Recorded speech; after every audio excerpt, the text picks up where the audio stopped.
some people in this life that when I see them, it brings me a lot of joy. That's because we have come so far. You see some names under there, and when I call them, the people respond because it's like we know each other, but it's just because of the loyalty on social media. There is a name there that you see, Gwen Mom. She's been following me for as long as I've been on social media.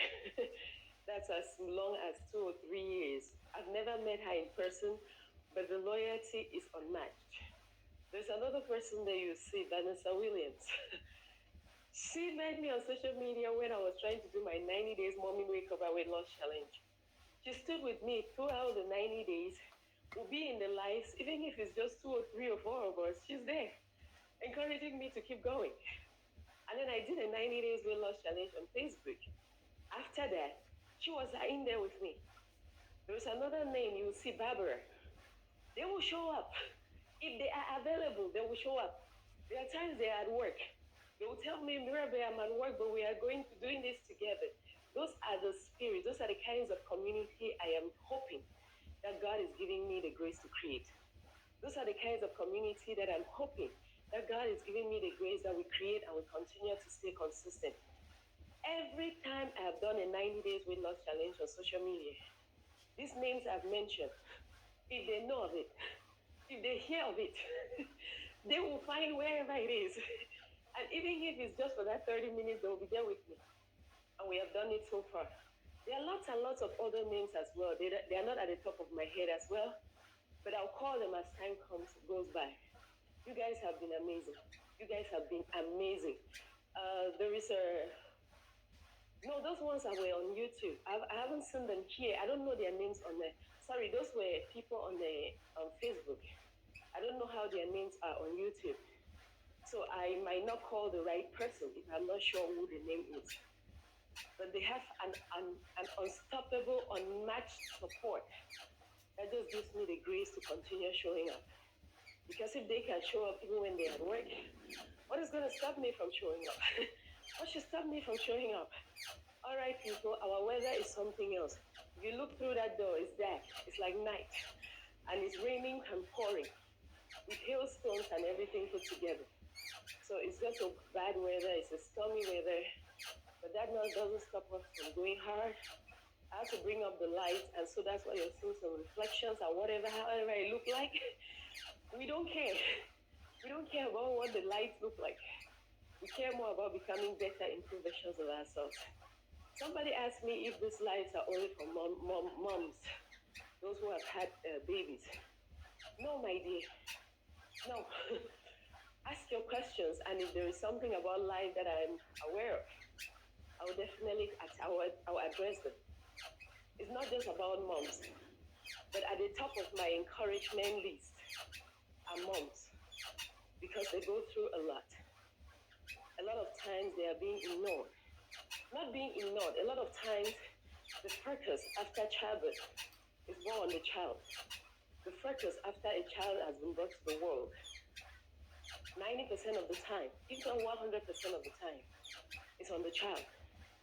Mothers go through a lot of depression. There's a lot of postpartum depression in the world, and it's not being addressed. On the contrary, they are trying to take away more rights from women. I don't know why they don't address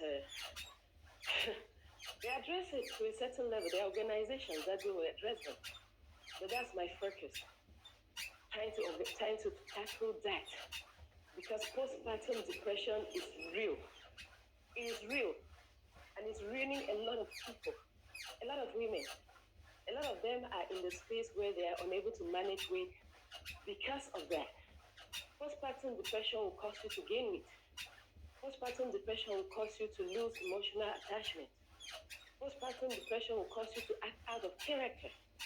So it's normal. But at the same time, it's not being addressed as hard as I think it should be addressed. And so I'm putting in my 5 cents and my unsolicited advice about it. Because I'm also a woman. And if I didn't take care of myself as hard as I did when I had a CS, an unplanned CS, a CS that just took me unawares, that was a situation and boom, it had to be done. And it opened my mind to another level of thinking that, yes, this is how people get into depression. Because I wasn't planned.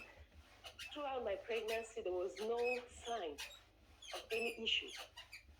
Throughout my pregnancy, every week when we go and when I went for my appointment and my checks, there were no signs of any issues.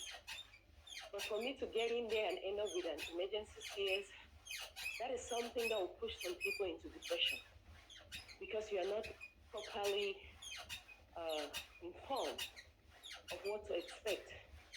Like the period was with me, I wasn't expecting what was happening. It was shocking. It was something that I never thought would happen. And I had to deal with that emotional stress.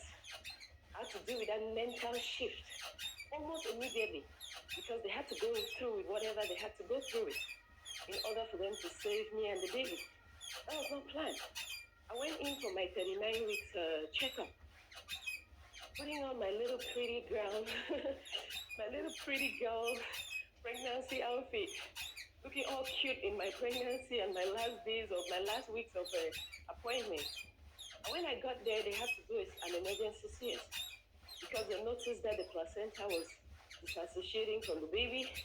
The baby's heart rate was not going the way it should go, while my cervix was not dilating either. But my contractions were increasing. Those are all things that are supposed to go on one side direction. They're supposed to work together, but they're working in opposite direction. And the doctors had to make almost immediate decisions to fix the situation. And the immediate decision was that we had to end up in an emergency CS. That's not something I planned. That's not something I was prepared for. That's not something that even the healthcare providers, had enough time to schedule me or prepare my mind for what I expect. It's not giving me what I want, but the noise in a very short space of time is too much. And I had to deal with it. And that was not even enough. It's not enough that I had to deal with it. There's a baby that there's an expectation that I need to take care of that child. There's a baby involved that I need to take care of the child. Going through all of that emotionally, feeling emotionally stressed, broken down there, being in pain. But the expectation is that you take care of the child. That's the expectation.